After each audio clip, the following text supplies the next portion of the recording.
Hello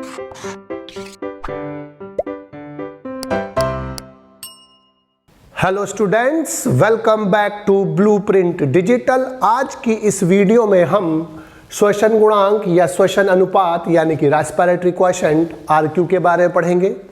video को start करने से पहले हमारे चैनल को सब्सक्राइब करें और बेल आइकन दबाना न भूलें, जिससे हमारे लेटेस्ट वीडियोस की नोटिफिकेशन आपको प्राप्त होती रहे। अब हम आज के टॉपिक पर आते हैं। श्वसन के दौरान मुक्त हुई CO2 का आयतन और प्रयुक्त हुई O2 के आयतन के अनुपात को हम रेस्पिरेटरी क्वोशिएंट कहते हैं, यानी कि श्वसन गुणांक कहते हैं। यानी कि RQ इज इक्वल टू होता है श्वसन में मुक्त CO2 का आयतन बटे अपॉन श्वसन में मुक्त हुई यूज हुई प्रयुक्त O2 का आयतन। तो CO2 अपॉन O2 का जो आयतन होता है हम उसे क्या बोलते हैं? रेस्पिरेटरी क्वोशिएंट बोलते हैं। रेस्पिरेटरी क्वोशिएंट का जो मान होता है वो रेस्पिरेटरी सबस्ट्रेट पर निर्भर करता है, यानी कि जो श्वसन आधार है, जो पदार्थ श्वसन में यूज हो रहा है, फैट हो रहा है, कार्बोहाइड्रेट हो रहा है, प्रोटीन हो रहा है, ऑर्गेनिक एसिड यूज हो रहा है, जो पदार्थ यूज हो रहा है उस पर निर्भर करता है और परिस्थितियों पर निर्भर करता है। अब जो रेस्पिरेशन होता है, रेस्पिरेटरी क्वोशिएंट होता है, सबसे पहले जो हम रेस्पिरेटरी क्वोशिएंट जो सबसे प्रमुख होता है वो होता है कार्बोहाइड्रेट का। तो सबसे पहला है कार्बोहाइड्रेट का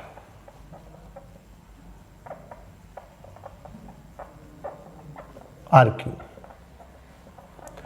जब कार्बोहाइड्रेट का यूज होता है श्वसन में तो वो जर्मिनेटिंग व्हीट, बार्ले, पैडी, चावल, गेहूं आदि के जो अंकुरित होते बीज आदि में रेस्पिरेशन में कार्बोहाइड्रेट यूज होता है। और कार्बोहाइड्रेट की जो रिएक्शन होती है C6H12O6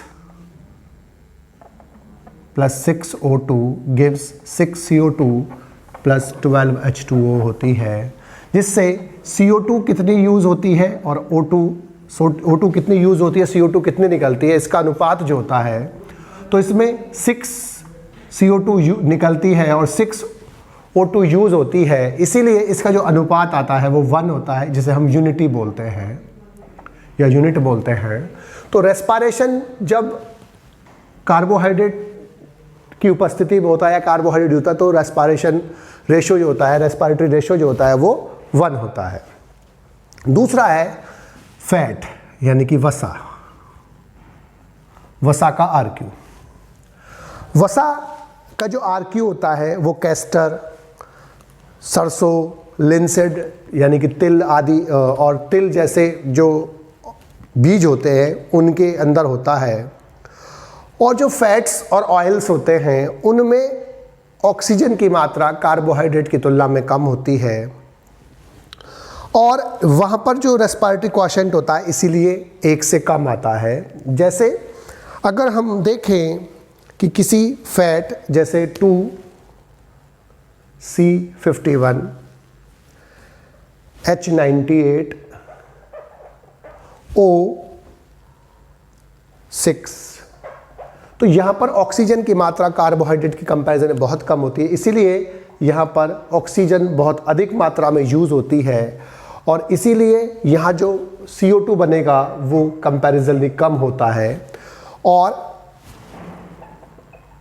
इसीलिए जो RQ यहाँ आता है वो CO2 कितना निकला 1/2 अपॉन यूज़ कितना हुआ 145, इसीलिए ये 1 से कम आता है। और जो RQ होता है वो नॉर्मली जो फैट का आता है वो 1 से कम आता है।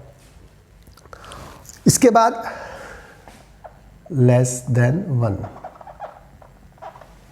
और जो रेस्पिरेशन में जब फैट यूज़ होते हैं तो इसका रेशो कम आता है, 1 से कम आता है। दूसरी बात, इसके बाद जब ऑर्गेनिक एसिड यानी कि कार्बनिक अम्ल जब यूज़ होते हैं, कार्बनिक अम्लों में नॉर्मली रेस्पिरेशन में जब यूज़ होते हैं तो उनका जो RQ होता है वो 1 से कम होता है। जैसे मैलिक एसिड जो होता है उसका होता है 1.33। इसके बाद जो ऑक्सैलिक एसिड होता है उसका 4 होता है,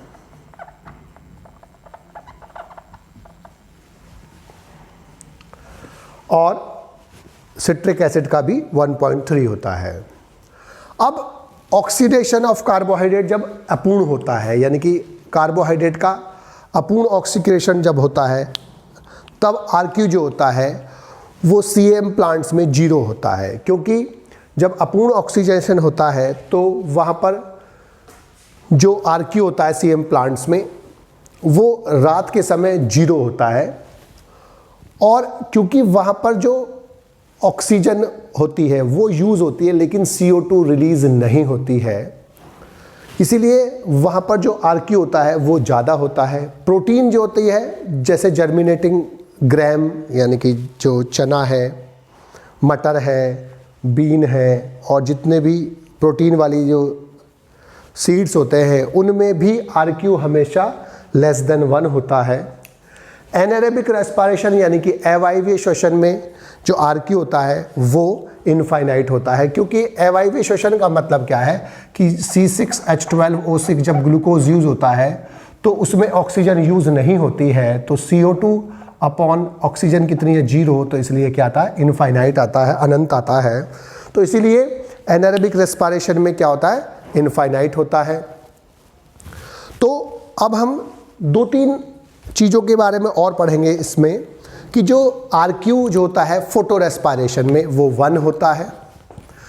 RQ जो होता है स्टारवेशन के दौरान यानी कि भूख के दौरान 0.9 होता है, मतलब 1 से थोड़ा सा कम होता है। इसके अलावा जब मिक्स्ड डाइट लेते हैं हम, उसमें जो RQ होता है 0.8 से 0.85 होता है। तो कार्बोहाइड्रेट में RQ 1 होता है, फैट में 1 से कम होता है, 0.8 के आसपास होता है, 0.7 0.8 के आसपास होता है। ऑर्गेनिक एसिड में 1 से ज़्यादा होता है। CM प्लांट्स में रात के दौरान 0 होता है। इसके बाद प्रोटीन का RQ 0.8 से 0.9 होता है, यानी कि 1 से कम होता है।